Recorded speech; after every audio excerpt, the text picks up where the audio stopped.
I ever get the feeling that, like, with some TV shows, there's just, I don't know, something more going on, like more than what you see, you know? Hmm. That's kind of how I felt when I first heard about East Side. Really? Yeah, this Israeli drama. And it's making a splash and not just like your typical, oh, have you seen this? It's Deadline even called it like a must watch Wow. internationally. And then boom, Netflix picks it up like that. Wow. That's But here's the thing. Okay.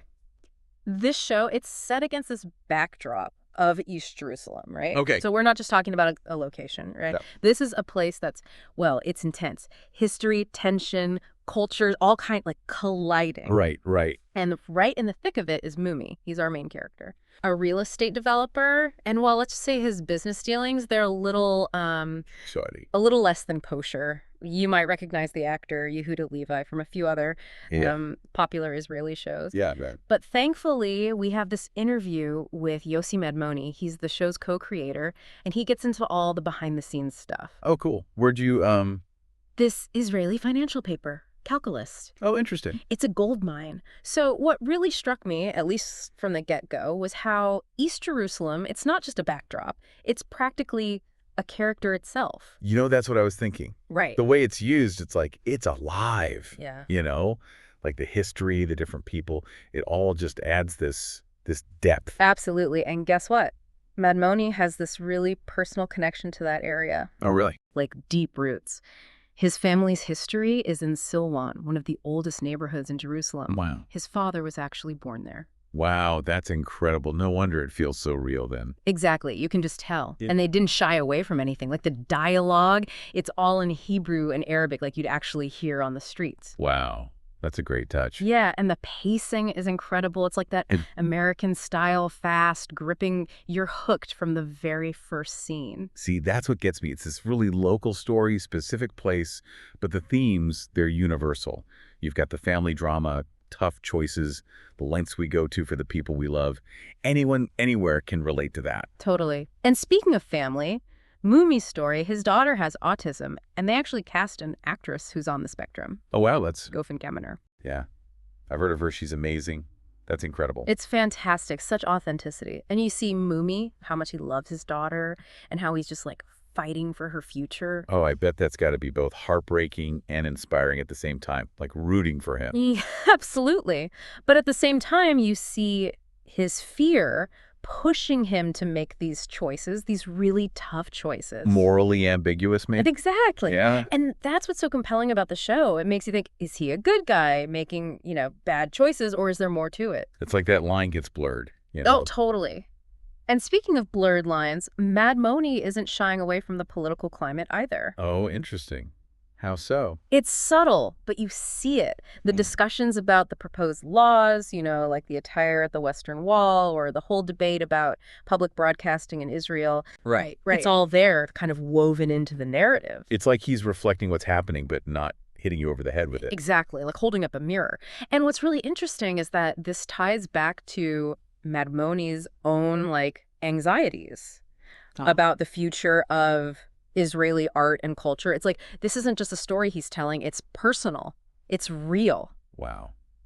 That's powerful. It makes you wonder, how much of that bleeds into the show itself. Totally. Those anxieties. Yeah, yeah. And you know what's so interesting? Remember how we were talking about that American style he uses? Yeah. That really fast-paced kind of thing? Right? Like he even said, I think it was in this interview, he said, surprises are like adrenaline. Yeah. It's addictive, he said. Okay, yeah. And you can see that in how the story unfolds, Yeah. you know? I mean, just in the first episode alone, right away, you've got Movie dealing with this whole land thing, and then he's trying to get his daughter into that special school. And then on top of it all, there's that business deal he's got going on. Oh, yeah. And it's a little, That's back. yeah. Yeah. It's like, bam, bam, bam, you're, whoa, okay, hold on. You don't know what's going to happen next. Totally. It's like a rubber band wound up so tight, something's got to give. Exactly. Yeah. And it's like that feeling, all that tension, it's kind of like what's going on in Israel right now. Oh, interesting. Like that feeling of urgency, like Madmoni was saying. Right. Yeah. And it's almost like Mumi trying to protect his daughter. It was this metaphor for these artists who are just trying to tell their stories while everything's changing around them. Wow. Yeah, I can see that. Yeah, It's yeah. like this whole other layer to how you see those scenes with him and his daughter. Right. It's not just about her. It's about something bigger, you know? Exactly. Exactly. And you know what else I thought was interesting? It's that. We were talking about how they use both Hebrew and Arabic, which I think is so cool. Yeah. Yeah. But even the title East Side, I thought that was Yeah. interesting. What'd you think about that? Because it's in English. Right. And it's like this show is so rooted in this specific culture and language, but then they use an English title. Yeah, no, it's interesting because Madmoni actually addresses that in the interview. Does he? What does he say?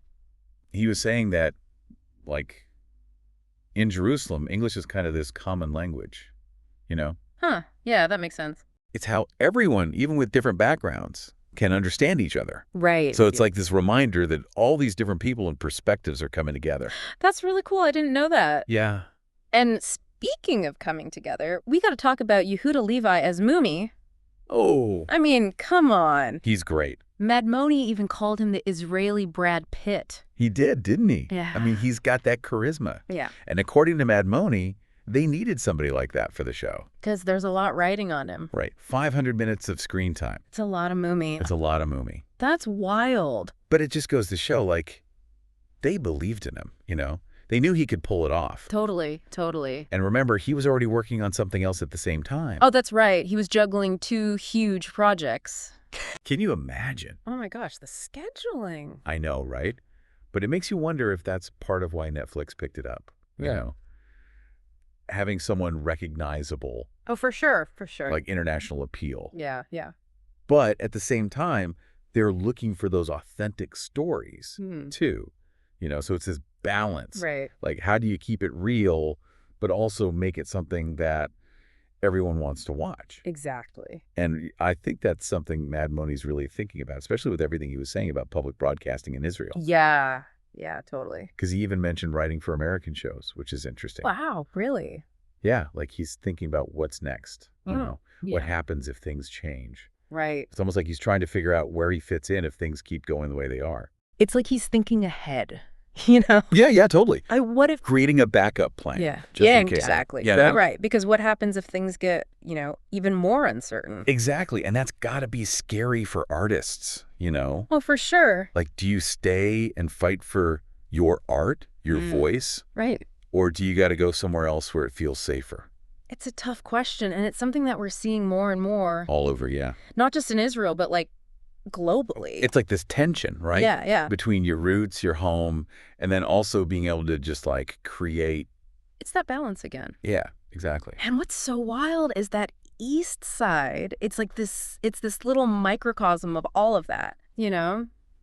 It's about identity and politics and like what even is storytelling going to look like in the future. And that's what makes art so powerful. Totally. When it makes you think about those bigger questions. Yeah, exactly. So anyone listening who's thinking about checking out East Side, I mean, you gotta... It's so good. First scene, you're hooked. Oh, yeah. But as you're watching, pay attention because there's so much going on beneath the surface. It's those little details that really get you thinking. And remember what we were talking about with Madmoni's story, his anxieties, because that's all there too. It's like woven into the show. It's not just a drama, you know? Exactly. It's deeper than that. It's about something real.